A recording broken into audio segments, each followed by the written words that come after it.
de pouvoir nouer d'autres relations à un moment donné, que l'enfant l'accepte. Donc il faut aussi qu'il y ait une place pour cet enfant-là, pour quelqu'un d'autre, ou en tout cas qu'il accepte qu'il y ait une place pour le parent.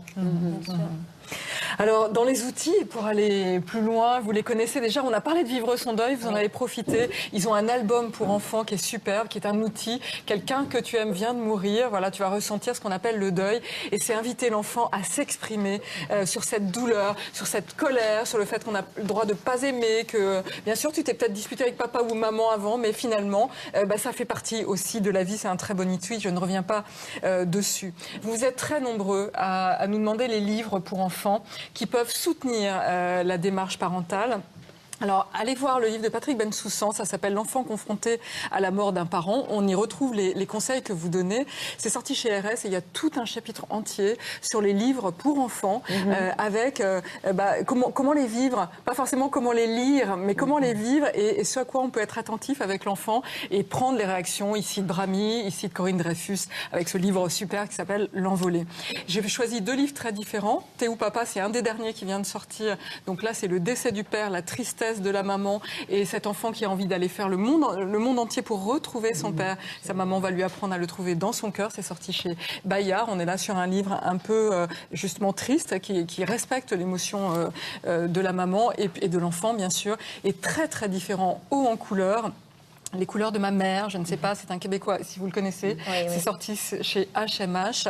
Il y a cette petite fille qui raconte l'image de sa mère avant, et haute en couleurs, la joie, la vie, etc. Le moment où sa mère est morte, et on la voit dans un lit. Et ensuite, le passage, comment on fait pour vivre avec ça quand on est une petite fille. Les textes sont un peu des textes d'adultes, mais je pense que parfois, les enfants peuvent entendre ça. Ils peuvent nous surprendre là-dessus. Merci Nathalie. Elsa, sur le net, on parle de ce sujet ou c'est tabou? Ah oui, alors le web a cette chance folle de pouvoir recueillir un certain nombre de témoignages et d'avoir du support, du soutien. Chacun s'épanche, soigne un peu sa peine, parfois en tout cas l'adoucit, comme vous le disiez très justement. Et moi j'avais envie de vous faire partager un projet photo qui a fait le tour du web. C'est une histoire assez troublante, c'est celle de Ben Lernery, qui a perdu sa femme Ali d'un cancer du poumon il y a 2 ans. Et un jour Ben appelle son beau-frère en disant « Écoute, voilà, je vais déménager, je vais quitter la maison qui a abrité mon amour avec Ali et j'ai envie que tu viennes prendre des photos de ma petite fille Olivia que j'ai eue avec elle il y a 3 ans, donc elle avait 1 an quand sa maman est décédée. Et du coup, ça donne lieu à une très très jolie séance photo et ce qui est assez troublant, c'est que Ben et son beau-frère racontent qu'ils ont eu l'impression que Ali, la maman, était présente parce que Olivia reproduisait des choses que sa maman faisait sans pour autant avoir été éduquée, avoir été en présence de cette femme-là. On la voit avec un fer à friser, il paraît qu'Ali passait des heures comme ça à se friser les cheveux. On la voit aussi faire la petite ballerine comme sa mère le faisait doucement et du coup ça a donné une idée à Ben qui a voulu reproduire les photos de mariage qu'il avait fait avec sa femme dans la maison en mettant comme personnage non plus Ali, sa femme, mais Olivia, sa fille. Et ça donne lieu en fait à un avant, un après assez troublant, en même temps qui vous embarque dans une émotion absolument incroyable. Alors certains diront attention, il ne faut pas que cette petite fille prenne une place qui n'est pas la sienne. Comme notre docteur. Voilà, exactement. Moi j'y vois surtout un très joli message que son papa est en train d'adresser parce qu'il est en train de quitter cette maison, il est en train de clore aussi un travail de deuil, je pense qu'il a fait.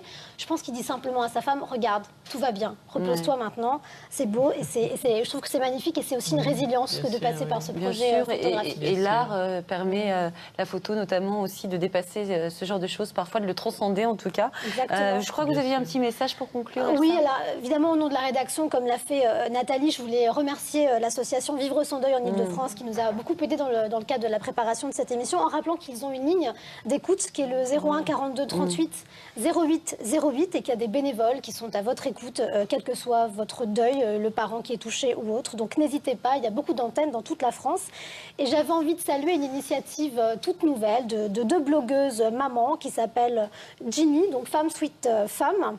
Non, Sweet Femme Sweet, excusez-moi, je suis désolée, c'est un peu l'émotion et l'attention du plateau, et Cécile du blog 8 à la maison, qui ont décidé de lancer un blog collaboratif qui s'appelle Over the Rainbow, qui est là pour expliquer, qui envoie un message en disant que toutes les personnes qui ont vécu de près ou de loin une séparation, une douleur, un deuil, un accident de la vie, comme ça, qui arrive, qu'elles viennent se pencher et témoigner parce que ça va mieux en le disant et que de l'autre côté, il y a toujours l'arc-en-ciel, et ça, il ne faut pas l'oublier. C'est un joli symbole. Voilà. Merci beaucoup. beaucoup Elsa. Merci également Muriel et Mickaël d'être venus sur notre plateau ce matin. Merci beaucoup docteur également. Et merci à Thomas Meyer d'avoir préparé ce dossier. Et c'est l'heure.